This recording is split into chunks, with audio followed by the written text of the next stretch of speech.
Chris, could you put up one of the photos that Cedric sent you?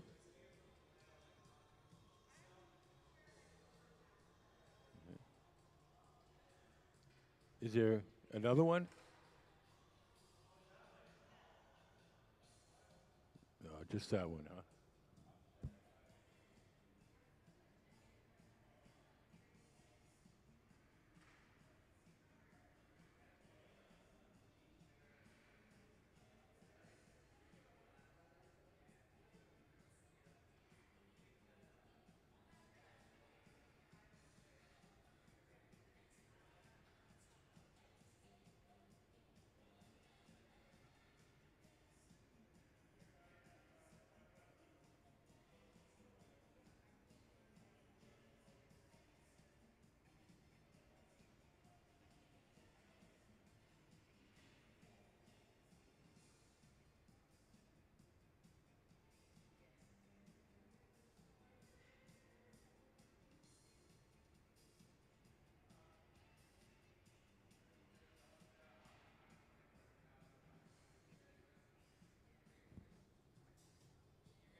Hi. How are you guys? Have you guys been here before? Okay. Start you out with uh, a quick summary of how glass blowing works. Everything that we do here starts out in our glass furnaces. The glass furnaces are the machines where you see the doors closed. There's two of them, one on each side of the studio. Can we put up the glass furnace diagram? So if you look up on the big screen, that's what the furnaces look like inside. So inside each of the furnaces, there's a big ceramic pot.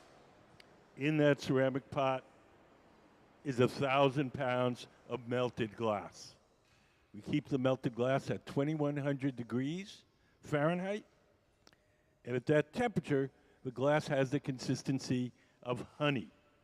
So if you can imagine a giant crock pot full of honey, that's what our furnace is like. We want to get the glass out to make stuff. We take one of those steel pipes, those are called blowpipes, and we dip them into the melted glass like you're dipping into a big jar of honey. We dip it in, twirl it around, a little bit of glass sticks to the end of the pipe. The pipe is hollow, so when you blow, the ball of glass blows up like a balloon. If you want to make something larger, we dip it in, blow a bubble, let it harden, then we dip it in a second time or a third time. We just keep building up the glass in layers. Once we get the glass out of the furnace, it only stays soft for a little while. So we do whatever shaping or blowing we can while it's hot and soft. And when it starts to cool and stiffen, we go to the second type of furnace, and that's called the glory hole. The glory holes are the round guys with the doors open. Can we put up the glory hole diagram?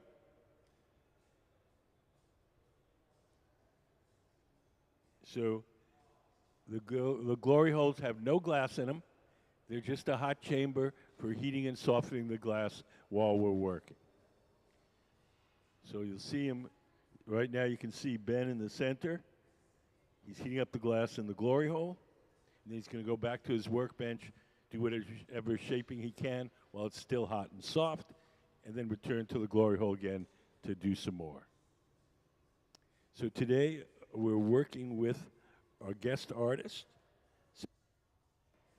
He's the man crouched down in the bench to the right, and he's working with our resident team of glassblowers here at the museum. He's our guest artist all week, and everything we'll be making will be his design.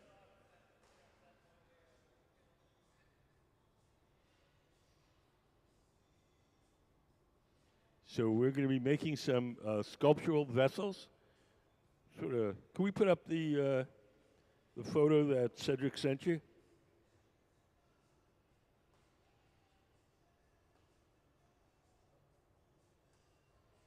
So they're going to be similar to this one that you see here. And right now we're making the neck. So we're going to make the neck.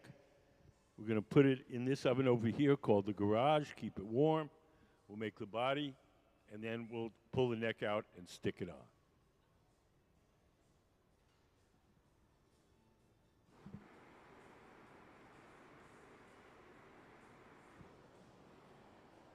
Mr. Mitchell is originally from Oklahoma. He worked in Tulsa, and then he moved to L.A., and that's where he lives and works now, making his glass.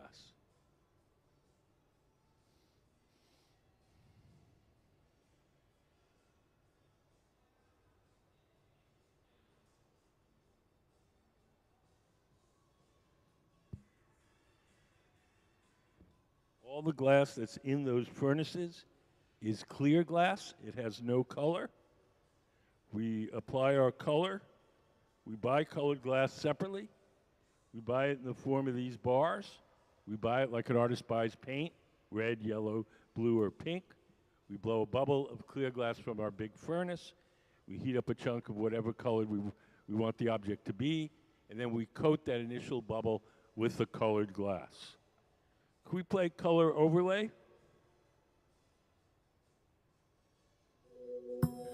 The color in glass comes from adding various materials to the mixture of raw ingredients called batch.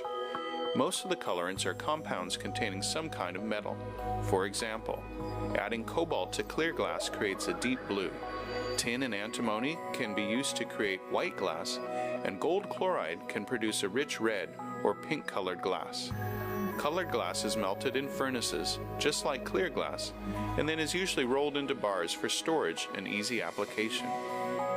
In order to apply color bar to a bubble, we first need to preheat the color to approximately 950 or 1000 degrees Fahrenheit in a color oven or garage. Once warm, the color is then picked up on the end of a punty rod using a little bit of clear glass as a support.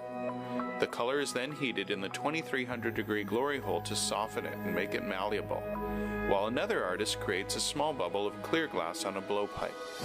Once warm, the color is dropped over the clear bubble, and then using a variety of hand tools or the steel marver, the color is rolled back over the clear in an even layer. This process is called dropping color, or creating a color overlay. Depending on the project, that bubble is then usually gathered over with clear glass and blown into the final form.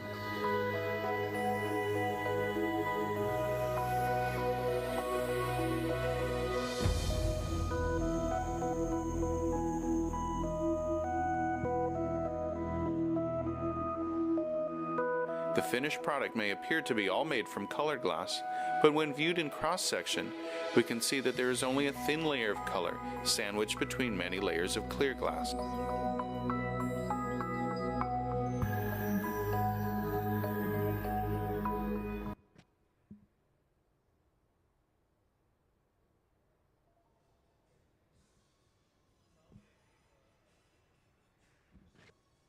So now that we've finished the neck of the vessel, and it's sitting inside this silver oven with the curved side, this is called the garage. The garage operates at half the temperature of the furnaces. It's hot enough to keep the glass from breaking, but it's not hot enough to make it soft. So whatever goes in the garage stays warm, holds its shape. When we're ready to use it, we'll pull it out and heat it up a little extra. So now we're going to be making the body of the vase.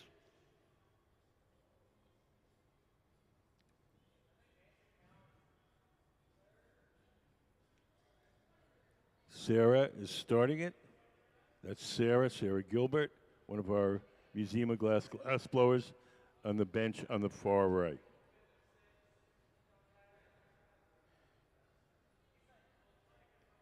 She's shaping the glass using a tool called the block. It's a scoop-shaped tool. It's made out of wood. As long as the tool is wet, the tool doesn't burn, and it doesn't leave any marks as we shape the glass.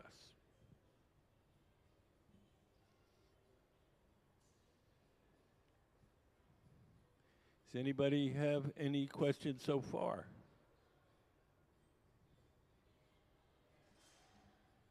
The glass itself is made out of three things: sand, soda ash, and lime. Sand is the bulk of it. It's mostly melted sand. Soda ash is sodium carbonate. It's a chemical which lowers the melting temperature of the sand, and the lime is calcium carbonate, and that stabilizes the mixture chemically. We take those three ingredients, we throw them in the furnace, cook them overnight at 2400 degrees. They all melt together and make glass.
I got into glass blowing via music. So I used to be a rapper way back when, like 11 years ago.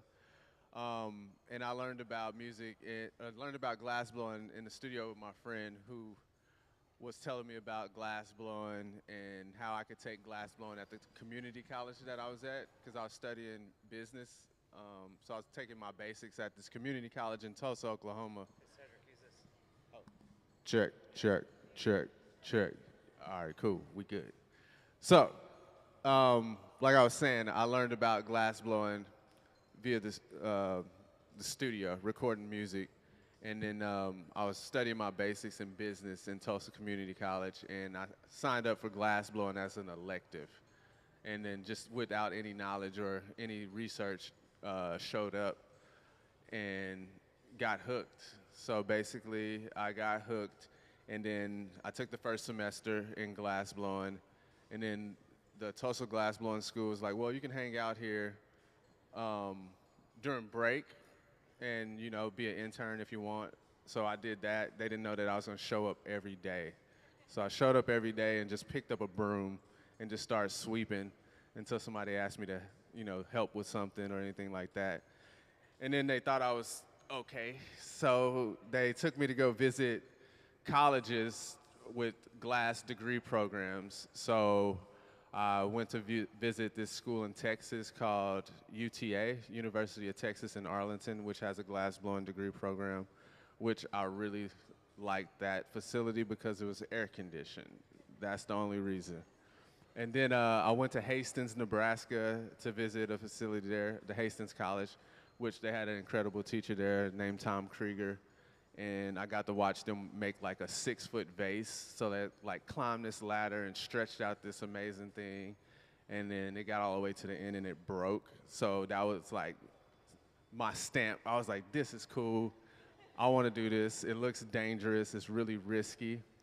And then, you know, also I was reading this book called The Alchemist on the way to Nebraska. And there was like similarities in that book that kind of like mirrored what I was going through at the time. So like the kid Santiago he was in search of like his gold, and then he got robbed and he got stuck working at a glass shop. So I was working at a glass shop, and then in the book it always made mention of like taking heed of the omens. So like recognize the signs. So I was just programming myself like this is all a sign of me on this glass path, so maybe I should like see where it takes me. So I did, and then also it was a girl who I was dating at the time, and I told her I wanted to be a glass blower, and she said, well, what's the demand for a glass blower? And I was like, I'm gonna show you. I'm gonna show you. So yeah, that's what got me. No, obviously no. I should send her a gift in the mail.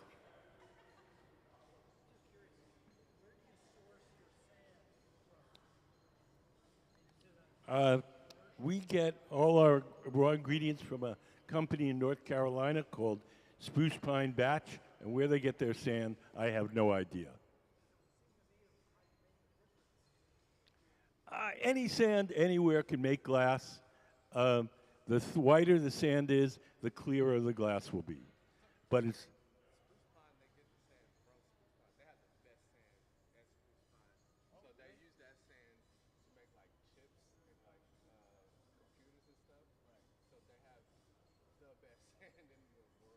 so Cedric told me that they get it from, they have a sand mine in Spruce Pine.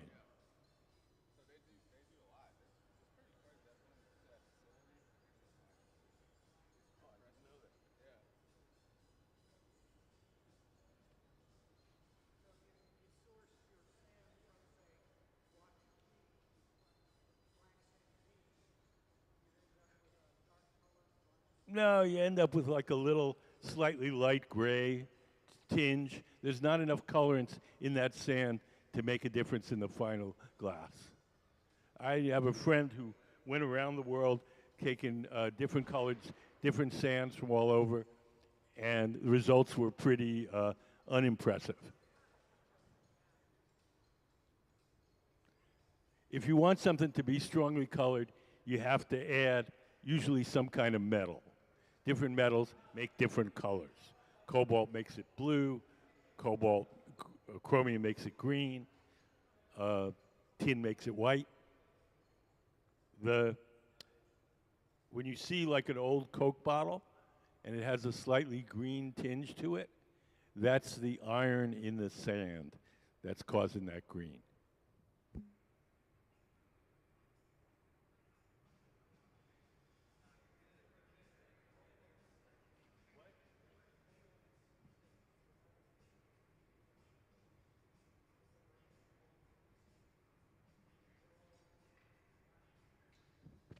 We don't use tungsten to color glass.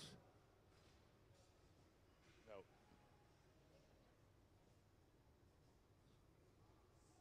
Yes, we use copper. We use copper in a, if we oxidize the copper, then we get a turquoise blue. If we reduce it, we get a blood red.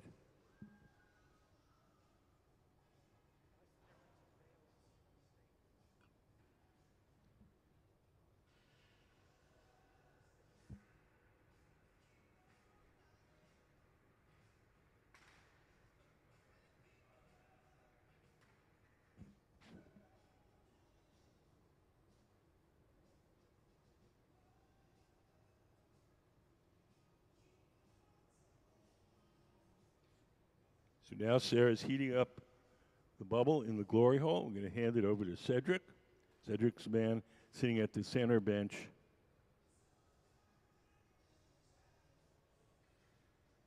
So the folks that are working today, over on the far right, is Ben Cobb. He's the head of our glass shop here at the museum. Sarah Gilbert is a core member of our glass blowing teams, warming stuff up at the center glory hole. And Gabe Feenan, seated to the left, he's also a core member of our glass blowing team. These guys all have minimum of 20 years experience blowing glass. This is their job. They work for the museum.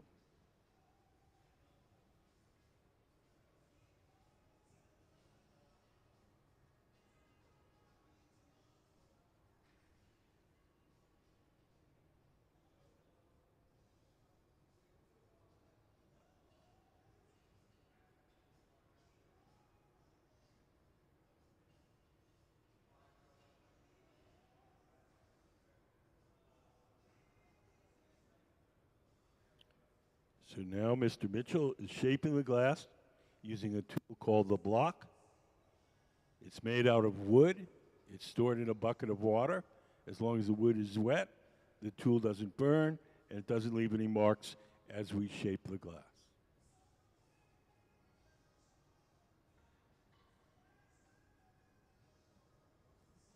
Notice that one of the glass blowers is seated to the left of the workbench. That's Gabe. And he's the person that's going to be blowing. He's going to blow through that steel pipe, the blow pipe, and inflate the glass as Mr. Mitchell shapes it.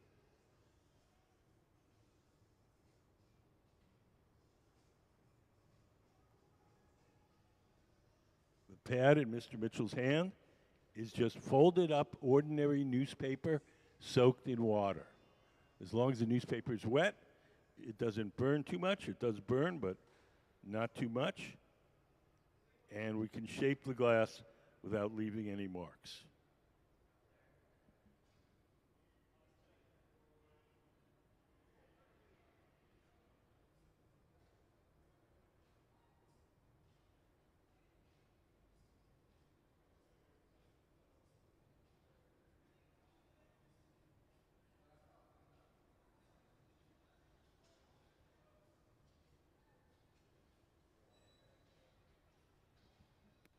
Do you guys have any questions?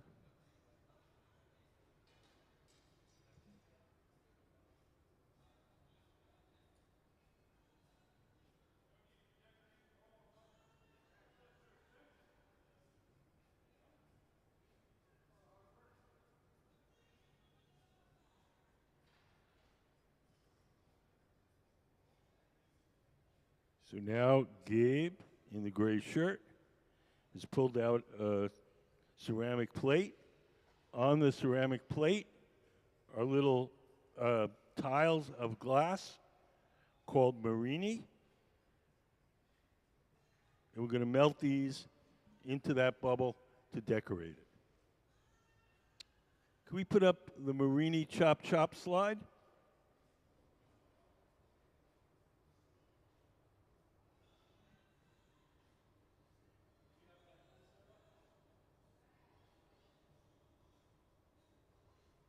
So when we want to make marini, we want to make these little tiles.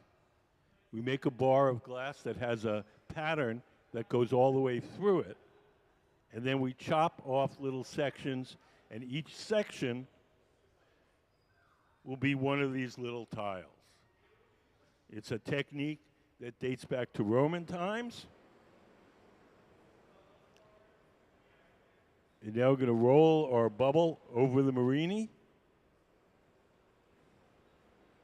Hot glass sticks to hot glass. And we'll melt those into the surface.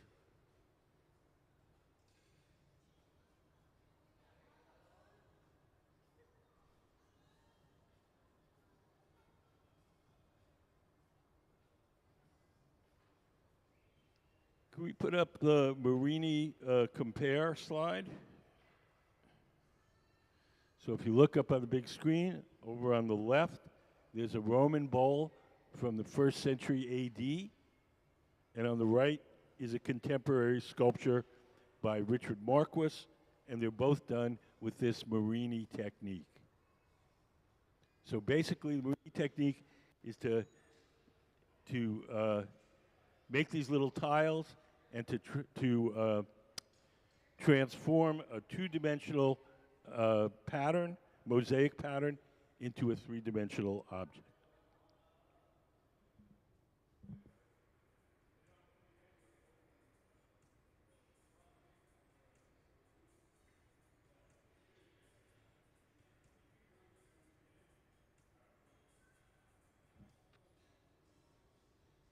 So Sarah's going to shape the glass on that steel table. The steel table is called the Marver, M-A-R-V-E-R. Hot glass sticks to hot steel. It doesn't stick to cold steel. So before we dip our pipes into the molten glass, we have to heat the tip of the pipe so the glass will stick to it. When we roll it on the cold table, it doesn't stick.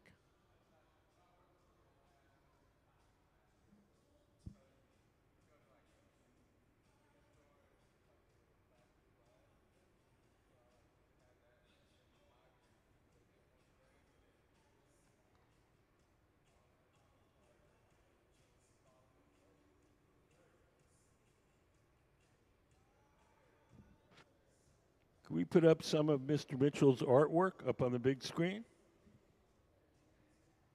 So these is the work of our guest artist, Cedric Mitchell, the man with the khaki pants and the hat, standing at the center of the workshop. These sculptures are very much influenced by the Memphis movement in Italy in the 1980s, with artists such as Ettore Satsas and Peter Shire.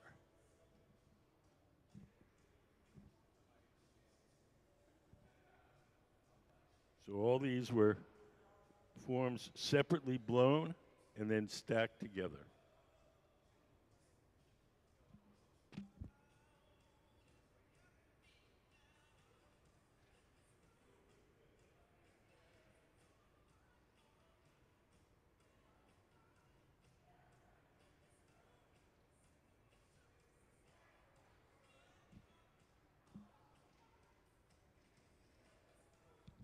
So the pieces that we're going to be making this week with Mr. Mitchell are somewhat different.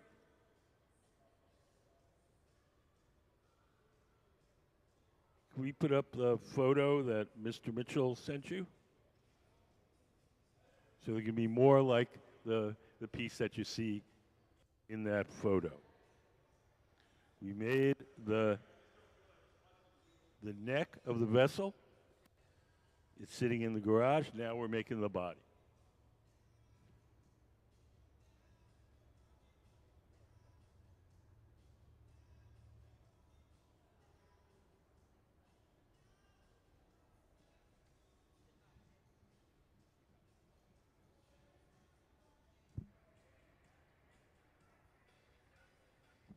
All the colors you see while we're working are going to be distorted by the heat. I believe this is yellow. It's going to look orange. That's the glow from the heat, not the color of the glass.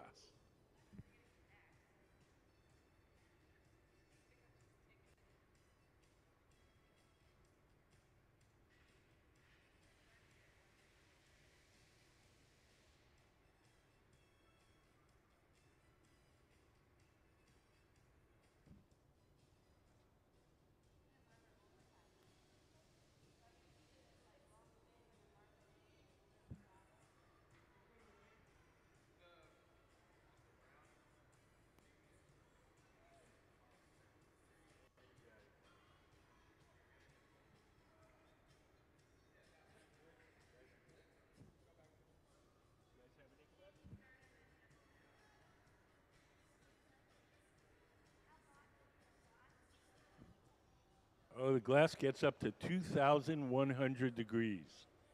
That's as hot as the hottest volcano. Do you know about our contest for kids? We have a special contest for kids. Any kid 12 and under comes to the museum, can do a drawing. Once a month, we pick one of the drawings and we make whatever the kid drew out of glass.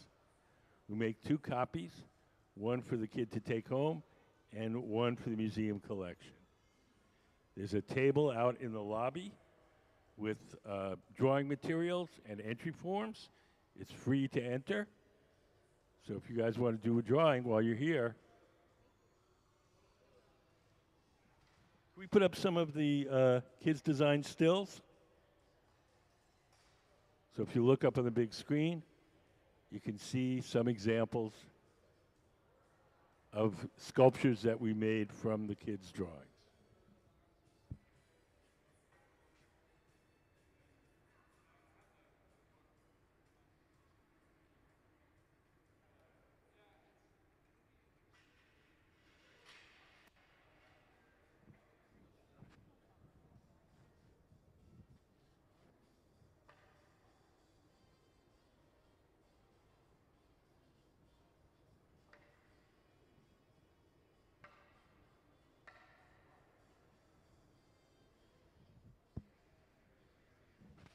Right now, Sarah's heating up the glass in the glory hole. The glory hole has no glass in it. It's a furnace which runs on natural gas and forced air. And we keep it at approximately 2,300 degrees.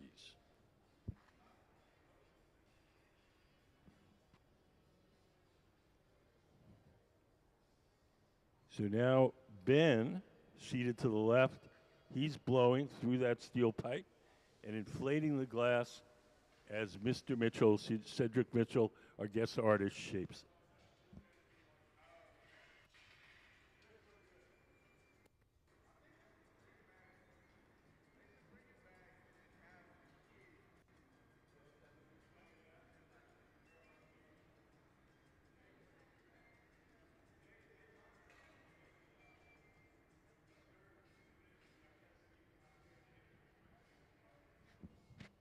Each time we heat it up in the glory hole, it only stays soft for a little while. So we heat it up, get it good and soft, and bring it to the workbench. And Mr. Mitchell's going to shape it. The tool in his hand is called the jacks. He's going to squeeze the glass and make a sharp crease in it. That crease is the place we'll be able to break the glass away from the metal pipe once we're done shaping.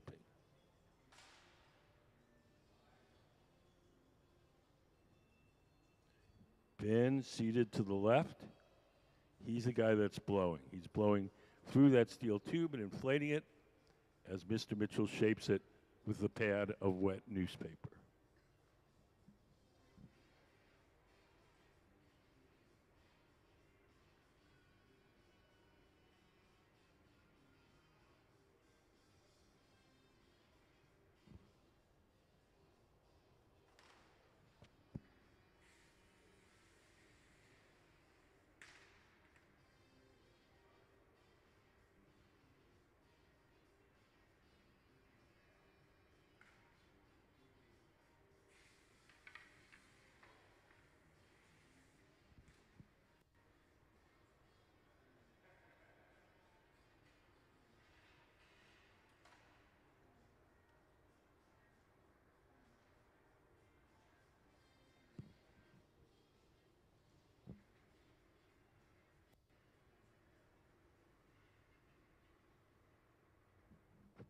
Anybody have any questions?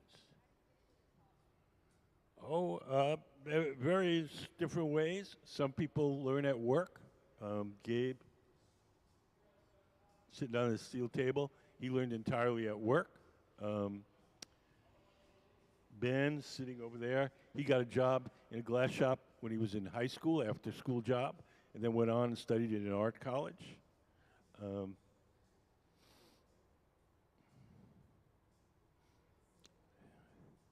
Mr. Mitchell just started interning at the Tulsa Glass.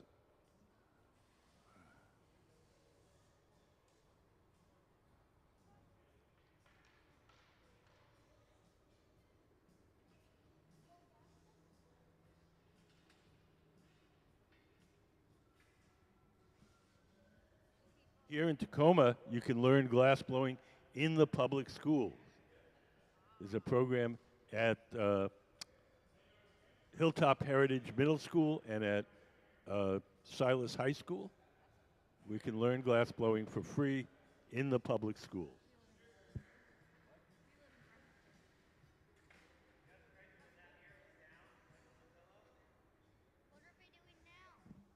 We're making a flattened shape. Mr. Mitchell has 2 cork pads in his hand.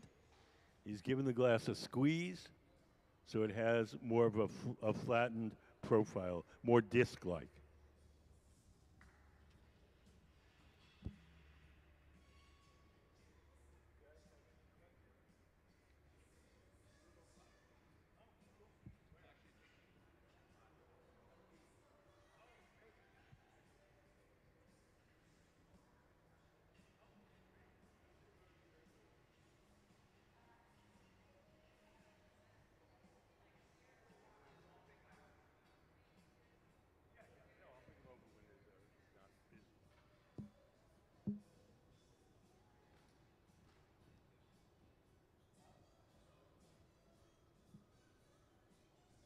So Ben is blowing as Mr. Mitchell shapes the glass.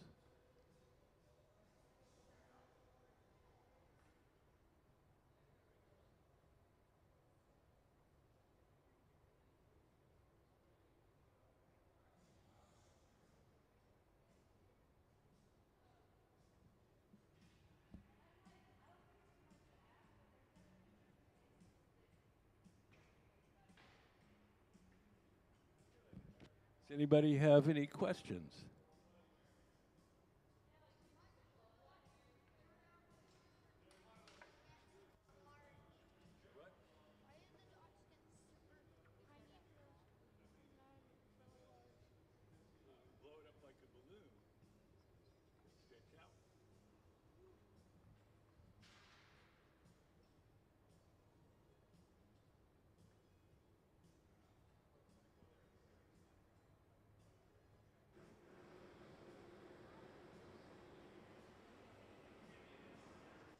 There's 2 ways in which we heat up the glass. Sometimes we heat it up in the big round oven, the glory hole. Sometimes we heat it up with a torch. When we heat it up with a torch, we can focus the heat in a particular place. We can get it hot here or here or here. When we put it in the big round oven, the glory hole, it heats it up more generally.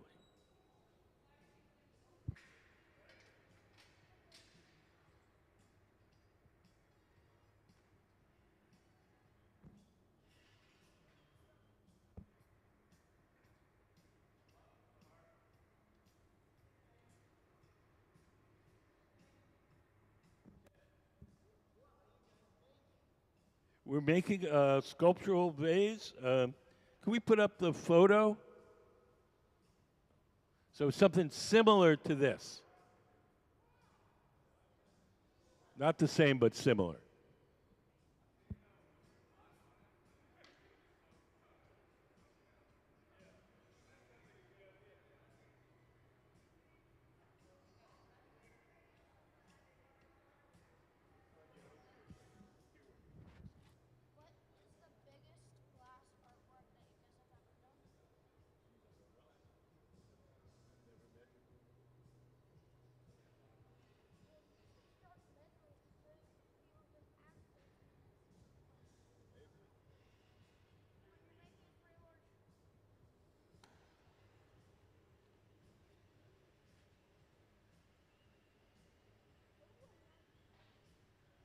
So Mr. Mitchell is heating up the bottom.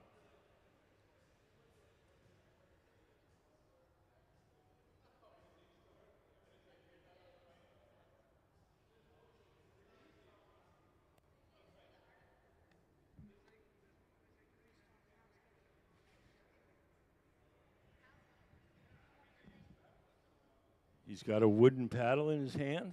He's going to hold it against the bottom. And we'll flatten the bottom so it sits nicely on the table.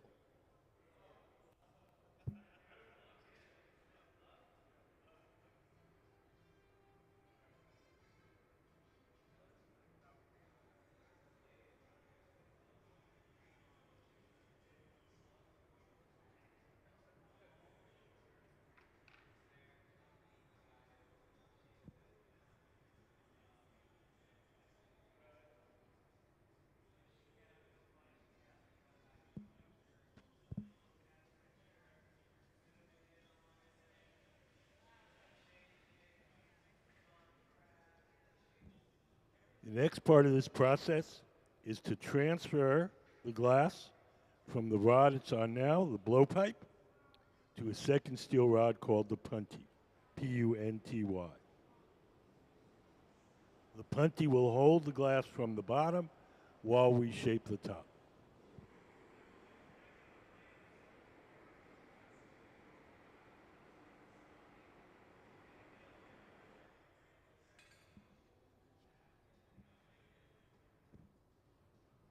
Over on the far right, Ben is preparing the punty.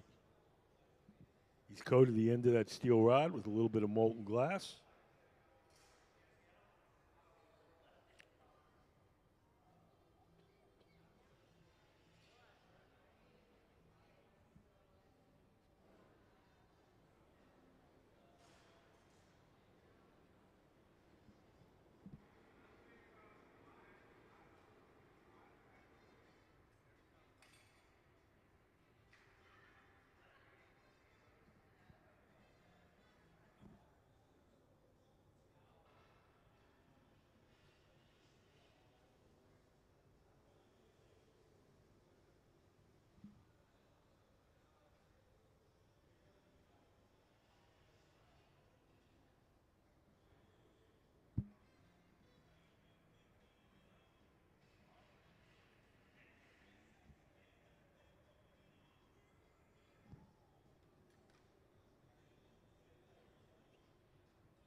We're going to attach the punty to the bottom. Hot glass sticks to hot glass. When they feel that bond is strong enough, we'll break the glass away from the original pipe.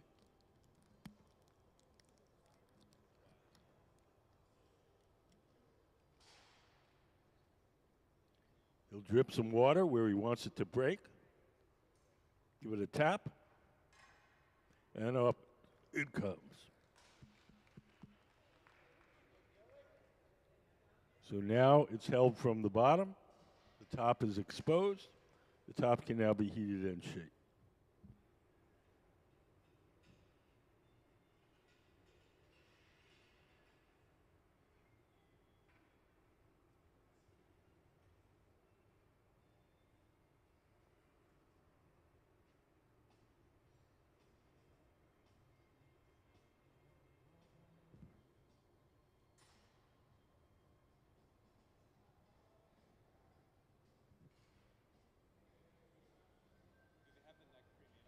Yes, it's in the garage.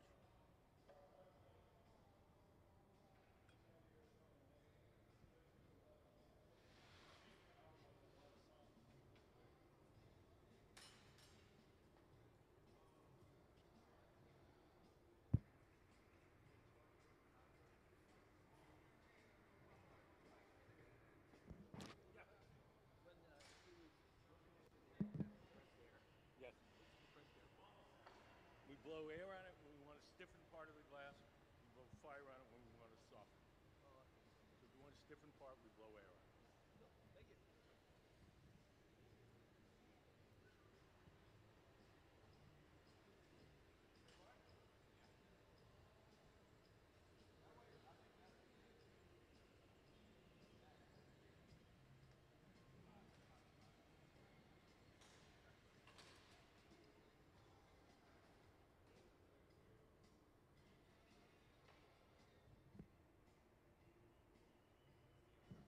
So earlier this morning, we made the neck of this sculptural vase, and it's sitting in this oven over here called the garage. We call it the garage because that's where we park stuff until we're ready to use it. The garage operates at half the temperature of the furnaces. It's hot enough to keep the glass from breaking, but it's not so hot that it makes it soft. So whatever goes into the garage stays warm, holds its shape. When we're ready to use it, we'll pull it out and heat it up a little extra. So we're going to join the neck to the body.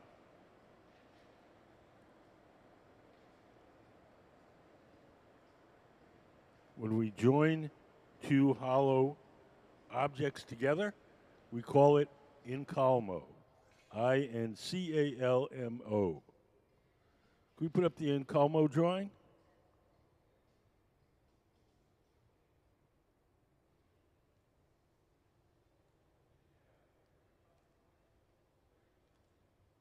So we have our two elements.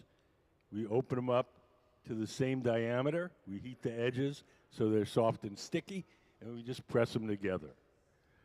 Hot glass is kind of like wax. If you had two pieces of wax, you got them hot, you pressed them together, they would stick to each other.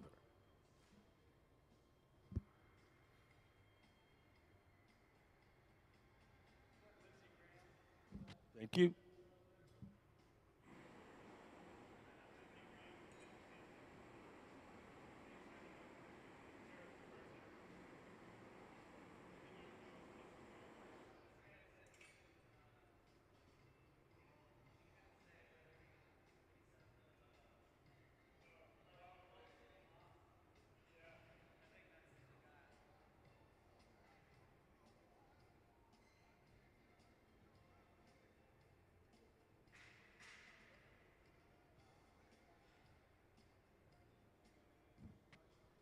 Over to your left, you see Gabe in the gray shirt and shorts, and he's warming up the neck that we made earlier this morning. He's holding it closer to the fire in that oven to get a little hotter before we bring it out into the cold air.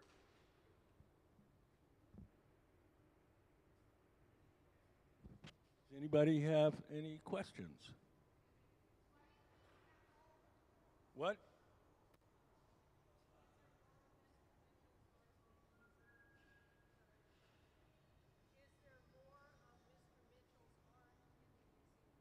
No. We could put some up on the screen. After we attach this, I'll put some pictures up on the screen.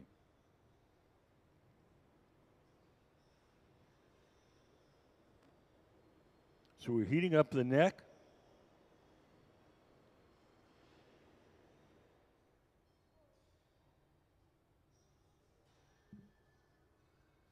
We're heating up the top of the body and the bottom of the neck. When they get hot and sticky, we'll press them together.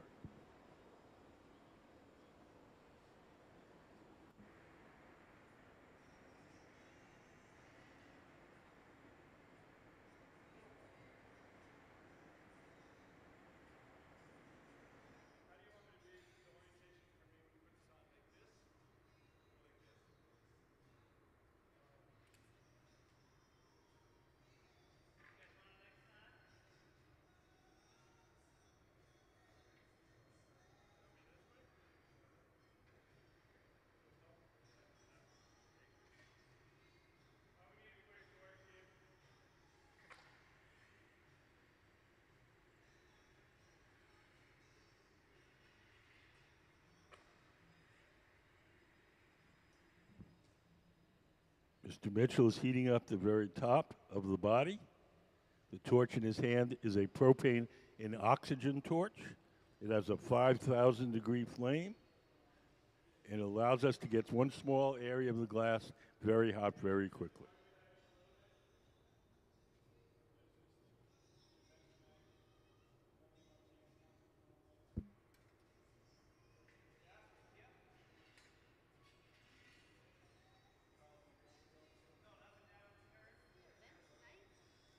So now we're going to stick the two together.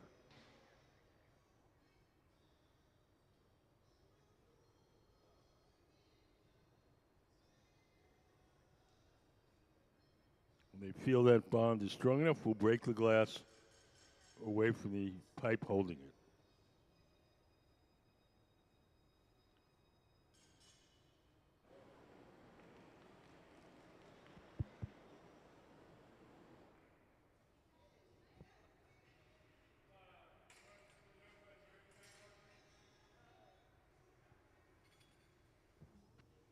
Can we put up some of Mr. Mitchell's work up on the big screen?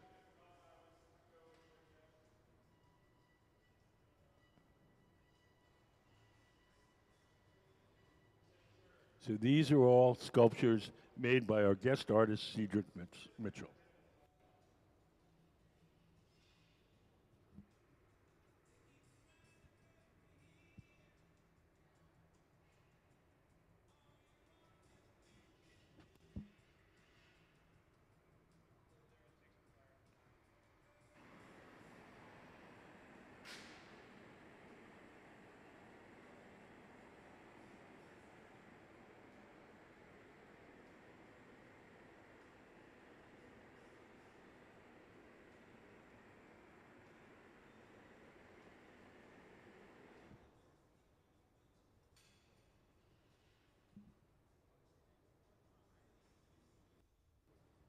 Glass blowing is a team sport. We rarely, if ever, work alone. It's possible to do certain things by yourself, but things go much better if you work with a team.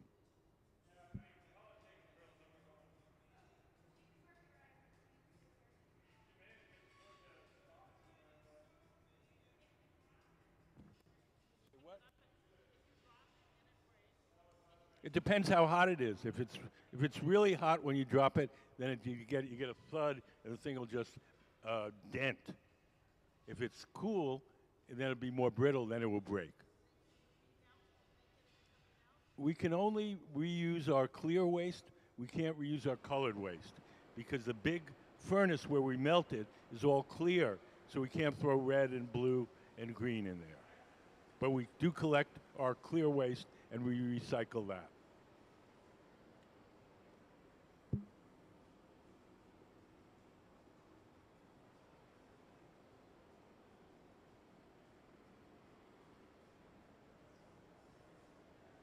So now Mr. Mitchell's opening up the top of that neck.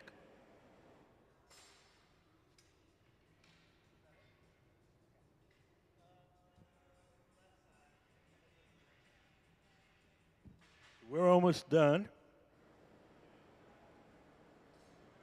Everything that we make here has to be cooled slowly or it'll break.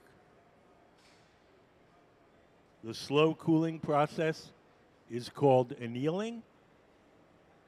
We'll take the glass off the metal rod, we'll place it in one of these big black ovens, and we'll cool it very slowly overnight. Each day we heat up the black oven, the annealer, to 925 degrees. We place all the objects we make during the day in there, and then at night, the oven has a little computerized thermostat that slowly turns the temperature down to room temperature.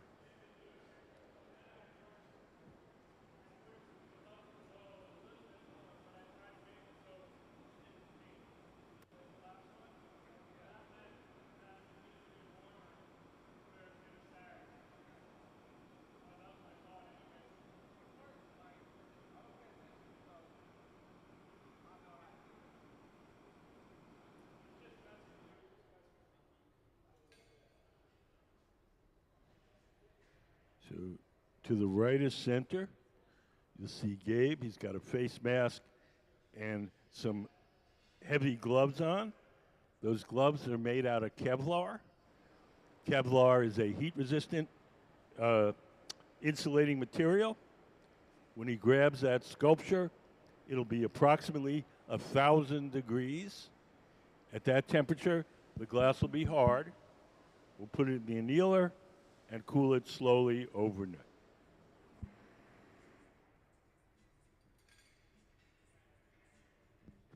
In order to get the glass off the metal rod, we'll take a pair of tweezers, dip them in water. We'll drip a little water on the joint between the punty and the sculpture itself. The water will crack that joint, and then just a light tap will release it.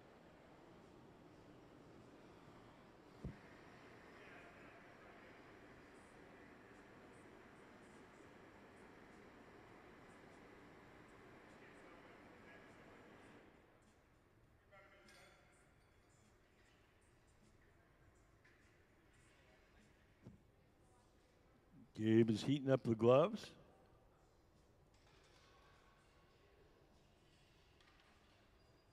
Gabe is the man in the sweatshirt and the hat.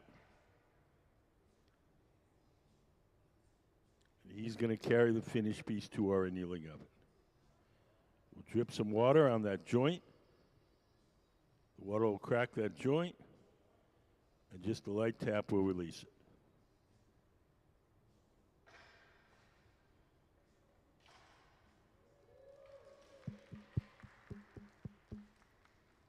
Into our annealing oven to cool slowly overnight. So let's have a big hand for Cedric Mitchell and the Museum of Glass Hot Shop team, Ben Cobb, Sarah Gilbert, and Gabe Feeney.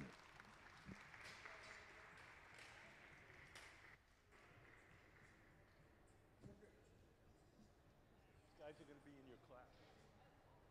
Hey, what's up? My name's Zeke. I'm in your pill truck class this summer. Oh, nice to meet you. I think I met you last year. Yeah, we saw each other. Yeah. But yeah, were you in the mobile class? No, I was in the flame working. Okay. Yeah. Okay. Yeah. Well, nice to meet you. Yeah. And so took it in full class. Thank you guys for thinking about all. You're welcome. Thanks for coming in, guys. That's good. Come in with sketches and things like that. Yeah.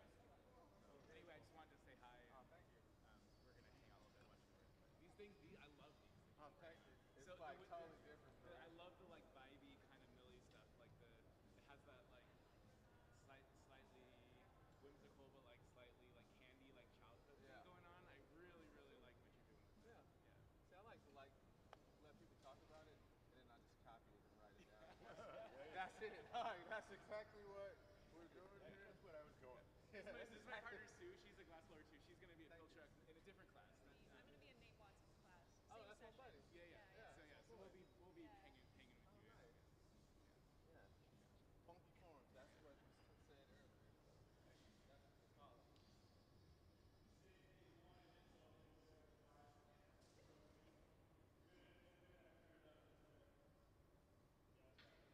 So if you just came in, our guest artist today is Cedric Mitchell. He's working with our resident team of glassblowers to make a new line of sculptures. If you look up on the big screen, can we back up there? Yes. They're going to be similar to this piece that you see on the big screen, in that general vein. Have you guys been here before? You have? You haven't? You all have. You guys been here before? Once.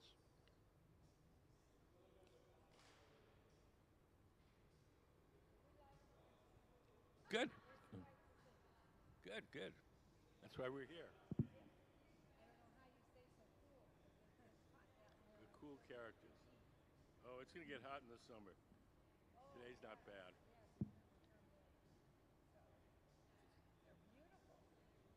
Thank you.